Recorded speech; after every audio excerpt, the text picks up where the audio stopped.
Hello everyone, welcome back to our channel. तो आज यहाँ पे हम डिस्कस करने वाले हैं equity theory and Vroom's expectancy theory of motivation के बारे में। तो सबसे पहले हम बात करेंगे यहाँ पे इक्विटी थ्योरी के बारे में, जो कि जॉन एस एडम्स ने दी है। अब ये थ्योरी क्या सजेस्ट करती है कि जो एम्प्लॉयज हैं वो मोटिवेट कब होते हैं, जब फेयरनेस होती है, इक्विटी होती है ऑर्गेनाइजेशन में। विच मीन्स यहाँ पे कि जो भी उनके एक्सपीरियंस है, जो भी उनका वर्क है, ठीक है, रोल है, उसके अकॉर्डिंग जब उनको जो है रिवॉर्ड दिया जाता है पीर ग्रुप्स में, राइट। जैसे कि सपोज दो इंडिविजुअल है, यहाँ पे दोनों का सेम रोल है और सेम वो एफर्ट्स डाल रहे हैं, और उनको अगर यहाँ पे डिफरेंट डिफरेंट रिवॉर्ड दिए जा रहे हैं, इट मीन्स यहाँ पे इनइक्वालिटी है, राइट। तो इससे क्या होगा, डिससेटिस्फेक्शन होगी। अगर उनको यहाँ पे इक्वल रिवॉर्ड दिया जा रहा है तो वो फेयरनेस हो रही है, इक्वली उनको जो है ट्रीट करा जा रहा है, तो इससे वो मोटिवेट फील करेंगे, राइट। देन हम बात करेंगे इसके की कॉन्सेप्ट्स के बारे में। इसमें पहले बोला जा रहा है कि इक्विटी एंड फेयरनेस होनी चाहिए। कहते हैं सेंट्रल जो हम बात कर सकते हैं इस थ्योरी का आइडिया यही है कि इंप्लॉइज तब मोटिवेट होते हैं जब उनको इक्वली ट्रीट किया जाता है, फेयरनेस के साथ उनको ट्रीट किया जाता है, जो उनके आउटकम्स हैं वो रिलेट करते हैं उनके इनपुट से, विच मीन्स कि जो उन्होंने एफर्ट्स डाले हैं, इनपुट डाले हैं, उसी के अकॉर्डिंग उनको आउटपुट जो है वो दिया गया है, आउटकम्स जो है उनके आए हैं, राइट। तो इसमें हम बात करेंगे इनपुट्स क्या है, जैसे कि एफर्ट्स लगाए उन्होंने और उनका जो एक्सपीरियंस था, स्किल्स है उनके, राइट।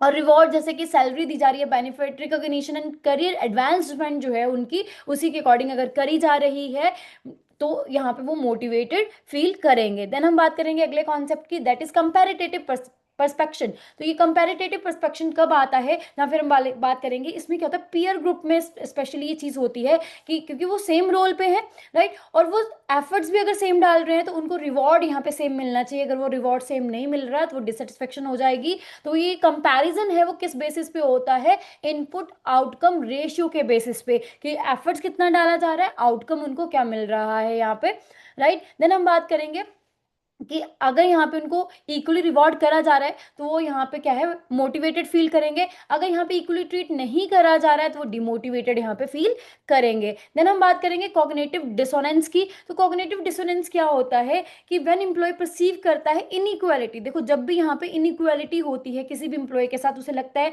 कि मेरे एफर्ट्स जो है वो दूसरे से ज़्यादा थे, एक्सपीरियंस मेरा ज़्यादा है, बट फिर भी रिवॉर्ड उसको ज़्यादा दिया जा रहा है, मुझे कम दिया जा रहा है। इससे क्या होगा, उसके बिहेवियर में चेंज आ जाएगा, उससे वो इनइक्वालिटी उसको फील होगी, तो इससे क्या होगा, डिससेटिस्फेक्शन यहाँ पे आ जाएगी, राइट। देन हम बात करेंगे यहाँ पे, जैसे कि हम बात कर सकते हैं वो अपने एफर्ट्स फिर रिड्यूस कर देगा क्योंकि वो डिससेटिस्फाइड है, राइट।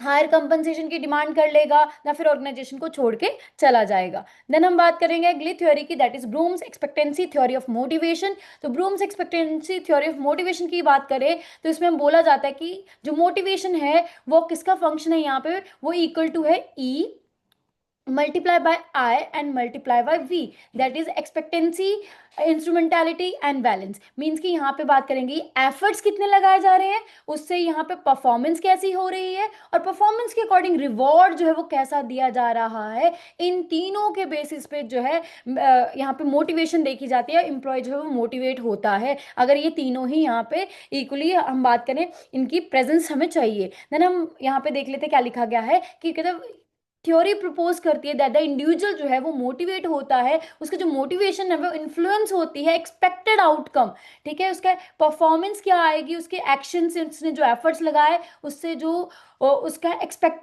परफॉर्मेंस क्या है और उसका आउटकम उसे क्या मिल रहा है, राइट, रिवॉर्ड उसे क्या मिल रहा है, उसके बेसिस पे यहाँ पे मोटिवेट होते हैं एम्प्लॉयज। फिर हम बात करेंगे इस थ्योरी में जो है वो डिपेंड करता है यहाँ पे कि परफॉर्मेंस जो है, हम बात करेंगे एफर्ट लीड करता है परफॉर्मेंस को, जैसे हमने यहाँ पे बात करी ई की एक्सपेक्टेंसी की, जिसमें बोला जा रहा है एफर्ट्स जो है, राइट, फिर परफॉर्मेंस जिसमें इंस्ट्रूमेंटेलिटी की बात करी जाती है, एंड परफॉर्मेंस लीड करती है डिजायर्ड रिवॉर्ड्स, राइट। तो वो बैलेंस की बात यहाँ पे करी जा रही है। अब की कॉन्सेप्ट की बात कर लेते हैं। इसमें सबसे पहले बात करी जा रही है expectancy, which means effort to performance, कि जो हमने एफर्ट लगाए हैं उससे परफॉर्मेंस कैसी आ रही है। ये बिलीव करा जाता है कि effort will lead to improved performance, जितने हम ज्यादा एफर्ट्स डालेंगे उतनी अच्छी हमारी परफॉर्मेंस यहाँ पे होने वाली है, राइट। तो इम्प्लॉय जो है वो ज्यादा मोटिवेट होते हैं, वो बिलीव करते हैं जितने अच्छे एफर्ट्स वो डालेंगे उतना ही अच्छा आउटकम उन्हें यहाँ पे मिलने वाला है, राइट। देन हम बात करेंगे नेक्स्ट की, दैट इज इंस्ट्रूमेंटेलिटी, जिसमें बात करी जाती है परफॉर्मेंस टू रिवॉर्ड, कि जितनी अच्छी परफॉर्मेंस यहाँ पे दी जाएगी उतना अच्छा रिवॉर्ड उन्हें दिया जाएगा। वो एक्सपेक्ट करते हैं कि रिवॉर्ड जो है उनको अच्छा यहाँ पे मिलेगा। राइट। देन हम बात करें अच्छा इन द सेंस कि जो वो डिजायर कर रहे हैं उसके अकॉर्डिंग उनको रिवॉर्ड जो है वो दिया जाएगा। If employees believe that good performance जो है डायरेक्टली टाई है रिवॉर्ड के साथ, देखो यहाँ पे यही चीज वो बिलीव कर रहे हैं कि उनकी परफॉर्मेंस जो वो दे रहे हैं उसी के अकॉर्डिंग जो है जो वो डिजायर्ड रिवॉर्ड चाह रहे हैं उनको वो मिलेगा इसमें। राइट। देन हम बात करेंगे बैलेंस की। बैलेंस में बात करी जाती है reward to personal value. Right, कि मोटिवेशन जो है वो हायर हो जाती है अगर रिवॉर्ड जो है वो वैल्यूएबल परसीव करा जाता है, डिजायरेबल बाय द इंडिविजुअल होता है, वही उसको दे दिया जाता है तो वो वैल्यूड फील करता है। राइट। तो ब्रूम का जो मॉडल है वो सजेस्ट करता है कि मोटिवेशन जो है वो फंक्शन है यहाँ पे interaction between expectancy, instrumentality and balance, जैसे हमने सबसे पहले बात करी थी। ठीक है। अगर कहते हैं इनमें से कोई भी एलिमेंट एब्सेंट हो जाता है, एग्जाम्पल की तौर पे हम बात करें कि जैसे कि एक इंडिविजुअल बिलीव करता है कि उसके एफर्ट्स जो है अगर परफॉर्मेंस को लीड नहीं कर रहे हैं, अच्छी परफॉर्मेंस नहीं हो रही है, इट मीन्स परफॉर्मेंस से जो है रिवॉर्ड उनको अच्छा नहीं मिलेगा क्योंकि एफर्ट्स अच्छे नहीं लगे हैं, जिससे परफॉर्मेंस अच्छी नहीं हुई है। परफॉर्मेंस अच्छी नहीं हुई तो रिवॉर्ड्स उनको उनके डिजायर्ड के अकॉर्डिंग नहीं मिलेंगे, तो इससे वो क्या हो जाएंगे, डीवैल्यूड फील करेंगे। राइट। अब हम बात करेंगे यहाँ पे कि 30 ईयर्स में 10 लाख से भी ज्यादा कैंडिडेट्स को जो है वो हेल्प मिली है हमारी वीडियोस एंड पीडीएफ की हेल्प से, JIB, CIB and bank promotion exam से रिलेटेड एग्जाम्स को क्रैक करने में। अगर आप भी यहाँ पे एग्जाम को क्रैक करना चाहते हैं तो आपको भी यहाँ पे हेल्प मिल जाएगी इन वीडियोस की हेल्प से। हमारी जो फ्री वीडियोस हैं वो यूट्यूब पे अवेलेबल हैं, बट लेकिन अगर आप अपडेटेड जो है वीडियोस चाहते हैं तो अब आपको NSToor School of Banking.com पे आना पड़ेगा। उसमें आप कोर्सेज सेक्शन में आके जो भी कोर्स आपको चाहिए, जेआईबी, सीआईबी, बैंक प्रमोशन, उस कोर्स को आप एनरोल कर सकते हैं। यहाँ पे अपडेटेड वर्जन जो है वीडियोस का आपको अवेलेबल होगा, जिससे क्या है आपके एग्जाम को क्रैक करने की पॉसिबिलिटी जो है वो और बढ़ जाएगी। देन हम बात कर लेते हैं कुछ क्वेश्चंस की। पहला क्वेश्चन है यहाँ पे, according to equity theory which action may employees take when they perceive inequity in reward distribution. पहला है रिड्यूस देयर एफर्ट, वो एफर्ट रिड्यूस कर देंगे। दूसरा है आस्क फॉर हायर कंपनसेशन। तीसरा है enhance their input, voluntarily voluntarily वो अपने इनपुट को एनहांस कर देंगे, या फिर लीव द ऑर्गेनाइजेशन, वो ऑर्गेनाइजेशन ही छोड़ देंगे। तो मल्टीपल ऑप्शन यहाँ पे चूज कर सकते हैं हम। तो yes, option A B D यहाँ पे करेक्ट ऑप्शन है। दैट इज अगर यहाँ पे इनइक्वालिटी हो रही है तो वो अपने एफर्ट्स को रिड्यूस कर देंगे, वो हायर कंपनसेशन के लिए बोलेंगे कि हमारे एफर्ट्स के अकॉर्डिंग कंपनसेशन नहीं दी जा रही है, या फिर ऑर्गेनाइजेशन को छोड़ देंगे। तो सी ऑप्शन यहाँ पे इनकरेक्ट था, क्योंकि यहाँ पे बोला जा रहा था वो वॉलेंटली अपने इनपुट्स को एनहांस कर देंगे। देन हम बात करेंगे दूसरे क्वेश्चन की, according to Vroom's expectancy theory motivation will decline when which of the following condition exist. ठीक है। पहला है effort is not believe to lead to performance. दूसरा performance is not believe to be to rewarded. Third one is reward has no value, low valence. Reward are equitable but not linked to performance. तो yes, इसमें option A B C are correct option है।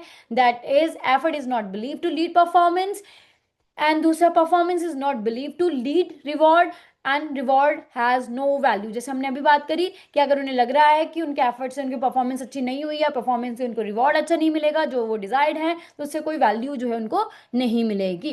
Right. Then हम बात करेंगे अगले question की, जिसमें पूछा जा रहा है कि an employee believe that even if she work harder her performance rating won't improve because the manager favors certain employees under Bloom's which component is primarily affected. कौन सा कंपोनेंट इफेक्ट होगा, एक्सपेक्टेंसी, इंस्ट्रूमेंटालिटी, वैलेंस, या फिर equity perception. Yes, तो option B यहाँ पे correct option है, that is performance. Right, क्योंकि एक्सपेक्टेंसी की हमने बात करी थी एफर्ट्स के बारे में, इंस्ट्रूमेंटलिटी है यहाँ पे परफॉर्मेंस, एंड बैलेंस है यहाँ पे रिवॉर्ड। तो यस, उनकी परफॉर्मेंस यहाँ पे इंपैक्ट जो है वो होगी। राइट। देन हम बात करेंगे नेक्स्ट क्वेश्चन की, bank employee compare his input output ratio with a peer and conclude that he is over contributing but under rewarded which psychological condition is triggered according to the equity theory। तो high balance रहेगा, cognitive dissonance रहेगा, लो expectancy, या फिर role conflict. तो yes, option B यहाँ पे correct option है। Cognitive जो है डिसोनेंस रहेगा, क्योंकि उनके अकॉर्डिंग उनको यहाँ पे रिवॉर्ड नहीं दिया जा रहा है, वो डिससेटिस्फाई हो जाएंगे एंड ऑर्गेनाइजेशन को छोड़ सकते हैं, या फिर हाई कंपनसेशन की डिमांड कर सकते हैं यहाँ पे, या फिर अपने एफर्ट्स ही लो कर देंगे अगले परफॉर्मेंस के लिए। नेक्स्ट क्वेश्चन है यहाँ पे, जिसमें बोला जा रहा है in Vroom's expectancy theory an employee may remain unmotivated even if rewarded are highly valuable reason because motivation require high expectancy and instrumentality in addition to valence। तो ऑप्शन है both A and R are true है, R is the correct explanation of A. Both A and R are true, but R is not the correct explanation. A is true, but R is false. A is false, but R is true. तो yes, option ए यहाँ पे correct option है, क्योंकि brooms theory की क्या कहती है कि तीनों एलिमेंट का प्रेजेंट होना जरूरी है, expectancy, instrumentality and balance. But यहाँ पे तो सिर्फ बैलेंस है, जो है वो प्रेजेंट है, बाकी के दो एलिमेंट्स जो है यहाँ पे प्रेजेंट नहीं है। दैट्स वाई यहाँ पे हम बोलेंगे ऑप्शन जो है वो ए करेक्ट है। राइट, होप आपको कॉन्सेप्ट यहाँ पे क्लियर हो गया है। तो that's all, thank you very much.